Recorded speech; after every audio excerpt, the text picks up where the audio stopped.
প্রিয় দশম শ্রেণীর শিক্ষার্থী বন্ধুরা, তোমরা যারা 2024 সালে মাধ্যমিক পরীক্ষা দেবে, তোমাদের জন্য আজকের এই 4 মার্কসের লাস্ট মিনিট সাজেশনটি মোস্ট ইম্পর্ট্যান্ট। দেখো, তোমরা যারা ইতিহাস সাবজেক্টে একদিনও পড়োনি, তোমাদের জন্য মাত্র আমরা 7টি প্রশ্ন রেখেছি। এই 7টি প্রশ্ন তোমরা যদি ভালো করে অভ্যাস করো, তোমরা দেখবে এখান থেকেই 3টি থেকে 4টি প্রশ্ন হুবহু কমন পেয়ে যাবে। এবং যারা সারা বছর অনেক কিছু পড়েছে, তোমাদের জন্য আমরা যে প্রশ্নগুলো রেখেছি, কেবলমাত্র তোমরা যদি এই প্রশ্নগুলো অভ্যাস করো, তোমরা দেখবে এখান থেকে 100% হুবহু কমন পেয়ে যাবে। এর বাইরে থেকে তোমাদের একটি প্রশ্নের অভ্যাস করতে হবে না। তো দেখে নাও প্রশ্নগুলো। দেখো, প্রথম প্রশ্নটি, দলিত আন্দোলন বিষয়ে গান্ধীজি ও আম্বেদকরের বিতর্কটি আলোচনা করো। এই প্রশ্নটি কিন্তু 100% কমনযোগ্য প্রশ্ন, মোস্ট ইম্পর্টেন্ট। তোমরা ধরে নাও যে এই প্রশ্নটি এসে গেছে, এই মতো একটি প্রশ্ন। তারপরে দেখো 2 দাগের প্রশ্নটি, হায়দ্রাবাদ রাজ্যটি কীভাবে ভারতে অন্তর্ভুক্ত হয়, মোস্ট ইম্পর্টেন্ট। উদ্বাস্তু সমস্যার সমাধানে ভারত সরকার কী উদ্যোগ গ্রহণ করেছিল। এই যে 3টি প্রশ্ন বললাম, এই 3টি প্রশ্নের মধ্যে থেকে তোমরা 2টি প্রশ্ন হুবহু কমন পেয়ে যাবে, এতটা কিন্তু গ্যারেন্টি দিয়ে দিলাম। তারপরে দেখো, নারী শিক্ষা প্রসারে ঈশ্বরচন্দ্র বিদ্যাসাগরের ভূমিকা আলোচনা করো। এই প্রশ্নটিও কিন্তু 100% কমনযোগ্য প্রশ্ন। আধুনিক চিকিৎসাবিদ্যা চর্চায় কলকাতা মেডিকেল কলেজের ভূমিকা কী ছিল। এই প্রশ্নটিও 100% কমনযোগ্য।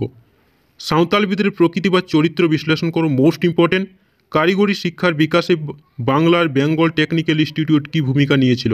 এই যে 4টি প্রশ্ন বললাম, এই 4টি প্রশ্নের মধ্যে থেকে তোমরা কিন্তু একটি প্রশ্ন হুবহু কমন পেয়ে যাবে। এবং এমনও হতে পারে যে তোমরা এখান থেকেই 2টি প্রশ্ন পেয়ে গেছো। এই যে প্রশ্নগুলো 4টি, এই 4টি প্রশ্ন কিন্তু মোস্ট ইম্পর্টেন্ট। প্রত্যেকের কিন্তু এই 4টি প্রশ্ন খুব সুন্দরভাবে পড়া দরকার।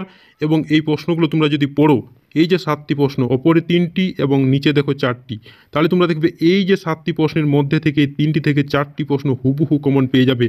এবং যারা সমস্ত প্রশ্নেরই কমন পেতে চাও, তোমরা আমাদের যে এই মূল সাজেশনটি তোমরা কিন্তু সমস্ত প্রশ্নই ফলো করবে। তোমরা দেখবে এখান থেকে তোমাদের একটি প্রশ্নও তোমাদের বাদ যাবে না, অথবা সমেত তোমরা এখান থেকে হুবহু কমন পেয়ে যাবে। তো দেখে নাও প্রশ্নগুলো। প্রথম অধ্যায়, ইতিহাসের ধারণা। নারী ইতিহাসের ওপর একটি টিকা লেখো, মোস্ট ইম্পর্টেন্ট। নতুন সামাজিক ইতিহাস চর্চার বৈশিষ্ট্য লেখো, মোস্ট ইম্পর্টেন্ট। খেলার ইতিহাস চর্চার উদ্দেশ্য বা গুরুত্ব লেখো, মোস্ট ইম্পর্টেন্ট। 70 বছর, জীবনে ঝরাপাতা, জীবন স্মৃতি থেকে সমকালীন বাংলায় কোন কোন কথা জানা যায়, মোস্ট ইম্পর্টেন্ট। ইতিহাসের উপাদান হিসাবে সরকারি নথিপত্রের সীমাবদ্ধতাগুলি কী। এই যে 5টি প্রশ্ন, এই 5টি প্রশ্ন কিন্তু মোস্ট ইম্পর্টেন্ট প্রথম অধ্যায় থেকে। তোমরা এই 5টি প্রশ্ন অভ্যাস করবে, তোমরা দেখবে এখান থেকে হুবহু কমন পেয়ে যাবে। এর বাইরে থেকে তোমাদের কিন্তু একটি প্রশ্নের অভ্যাস করতে হবে না, এতটা কিন্তু গ্যারেন্টি দিয়ে দিলাম। তারপরে দেখে নাও দ্বিতীয় অধ্যায়, সংস্কার বৈশিষ্ট্য পর্যালোচনা থেকে। দেখো, নারী শিক্ষা প্রসারে ঈশ্বরচন্দ্র বিদ্যাসাগরের ভূমিকা আলোচনা করো। এই প্রশ্নটি আগেই বলেছিলাম, একটি মোস্ট ইম্পর্টেন্ট প্রশ্ন। টিকা লেখো, স্বামী বিবেকানন্দের নব্য বেদান্ত, শ্রীরামকৃষ্ণের সর্বধর্ম সমন্বয়। এই প্রশ্নটিও কিন্তু মোস্ট ইম্পর্টেন্ট। বাংলার নারী মুক্তি আন্দোলনে বামাবোধিনী পত্রিকার গুরুত্ব লেখো। হুতুম পেঁচার নকশা গ্রন্থে 19 শতকে বাংলায় কীরূপ সমাজচিত্র পাওয়া যায় তা লেখো। টিকা লেখো, চার্লসুডের নির্দেশনামা 1854 খ্রিস্টাব্দে, প্রাচ্যবাদী ও পাশ্চাত্যবাদী বিতর্ক, মোস্ট ইম্পর্টেন্ট। হিন্দু প্যাট্রিয়ট পত্রিকায় সমকালীন বাংলায় কোন চিত্র ফুটে উঠেছে। এই যে প্রশ্নগুলো দ্বিতীয় অধ্যায় থেকে, এই প্রশ্নগুলো তোমরা যদি কেবলমাত্র অভ্যাস করো, তোমরা দেখবে এখান থেকে 100% হুবহু কমন পেয়ে যাবে। এর বাইরে থেকে কিন্তু তোমাদের একটি প্রশ্ন অভ্যাস করতে হবে না, এতটা কিন্তু গ্যারেন্টি দিয়ে যাচ্ছি। এই প্রশ্নগুলো তোমরা কেবলমাত্র অভ্যাস করো, দ্বিতীয় অধ্যায় থেকে তোমরা দেখবে এখান থেকেই হুবহু কমন পেয়ে যাবে। তারপরে দেখে নাও তৃতীয় অধ্যায়, প্রতিরোধ ও বিদ্রোহ থেকে। দেখো, প্রথম প্রশ্নটি, নীল বিদ্রোহে বাংলায় শিক্ষিত মধ্যবিত্তদের সমাজের ভূমিকা কী ছিল। দেখো, নীল বিদ্রোহ বাংলায় শিক্ষিত মধ্যবিত্তদের সমাজের ভূমিকা কী ছিল, এই প্রশ্নটিও কিন্তু 100% কমনযোগ্য একটি প্রশ্ন। তারপরে দেখো, সাঁওতাল বিদ্রোহের প্রকৃতি বা চরিত্র বিশ্লেষণ করো। এই প্রশ্নটি আমি আগেই বলেছিলাম, এটি মোস্ট ইম্পর্টেন্ট। সন্ন্যাসী ও ফকির বিদ্রোহের কারণ ব্যর্থতা সম্পর্কে আলোচনা করো। ঔপনিবেশিক অরণ্যায়ন ভারতের আদিবাসী জনগণের বিদ্রোহের প্রেক্ষাপট তৈরি করেছিল, মন্তব্যটি ব্যাখ্যা করো। টিকা লেখো, চুয়ার বিদ্রোহ। এই যে প্রশ্নগুলো তৃতীয় অধ্যায় থেকে, এই প্রশ্নগুলো কেবলমাত্র তোমরা অভ্যাস করবে, তোমরা দেখবে এখান থেকে হুবহু কমন পেয়ে যাবে। তারপরে দেখে নাও চতুর্থ অধ্যায় থেকে, সংঘবদ্ধতার গোড়ার কথা। ভারতমাতার চিত্রটি কীভাবে ভারতের জাতীয়তাবাদী আন্দোলনের প্রতীকে পরিণত হয়েছিল, এই প্রশ্নটিও মোস্ট ইম্পর্টেন্ট। আনন্দমঠ উপন্যাসটি কীভাবে জাতীয়তাবাদী চেতনা বিস্তারে সহায়তা করেছিল, মোস্ট ইম্পর্টেন্ট। স্বামী বিবেকানন্দের লেখা বর্তমান ভারত গ্রন্থে জাতীয়তাবোধ কীভাবে ফুটে উঠেছে, মোস্ট ইম্পর্টেন্ট। টিকা লেখো, ভারত সভা, জমিদার সভা, মহারানী ভিক্টোরিয়ার ঘোষণাপত্র। এই যে প্রশ্নগুলো চতুর্থ অধ্যায় থেকে, এই প্রশ্নগুলো কেবলমাত্র তোমরা অভ্যাস করবে, তোমরা দেখবে এখান থেকে হুবহু কমন পেয়ে যাবে। এর বাইরে থেকে তোমাদের কিন্তু একটি প্রশ্নের অভ্যাস করতে হবে না, এই প্রশ্নগুলো কিন্তু মোস্ট ইম্পর্টেন্ট। তারপরে দেখে নাও পঞ্চম অধ্যায়, বিকল্প চিন্তা উদ্বেগ থেকে। দেখো, প্রথম প্রশ্নটি, ছাপা বইয়ের সঙ্গে শিক্ষা বিস্তারের সম্পর্ক বিশ্লেষণ করো, মোস্ট ইম্পর্টেন্ট। ছাপাখানার বিস্তার এবং গণশিক্ষার প্রসারে সম্পর্ক লেখো। টিকা লেখো বসুবিজ্ঞান মন্দির, দেখো টিকা লেখো মহেন্দ্রলাল সরকার, ইউ রায়ান সং, জাতীয় শিক্ষা পরিষদ। এই যে প্রশ্নগুলো, এই প্রশ্নগুলো মোস্ট ইম্পর্টেন্ট। তারপরে দেখো আরেকটি প্রশ্ন রয়েছে, শ্রীরামপুর প্রেস কিভাবে একটি অগ্রণী মুদ্রণ প্রতিষ্ঠানে পরিণত হয়। এই যে 5টি প্রশ্ন কিন্তু মোস্ট ইম্পর্টেন্ট পঞ্চম অধ্যায় থেকে। তোমরা এই প্রশ্নগুলো কিন্তু খুব সুন্দরভাবে অভ্যাস করবে।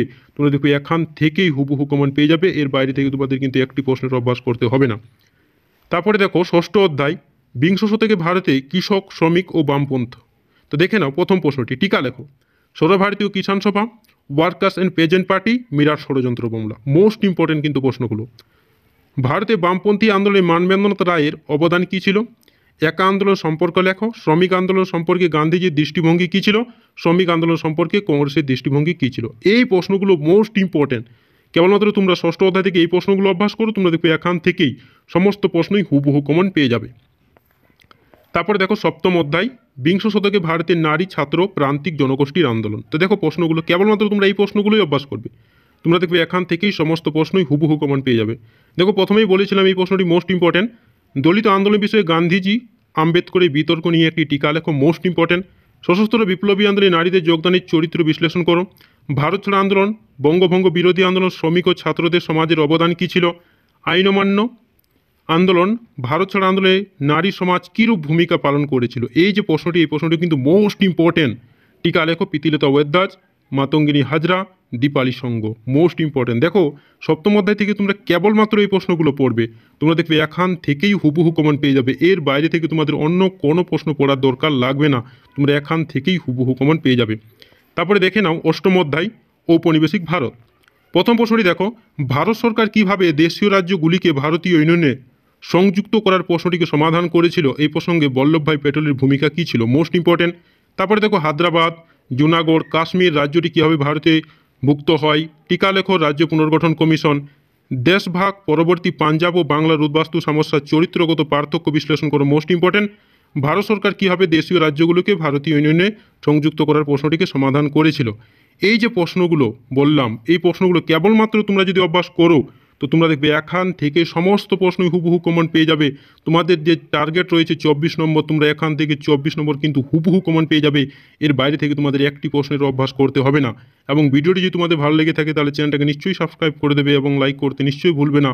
ধন্যবাদ।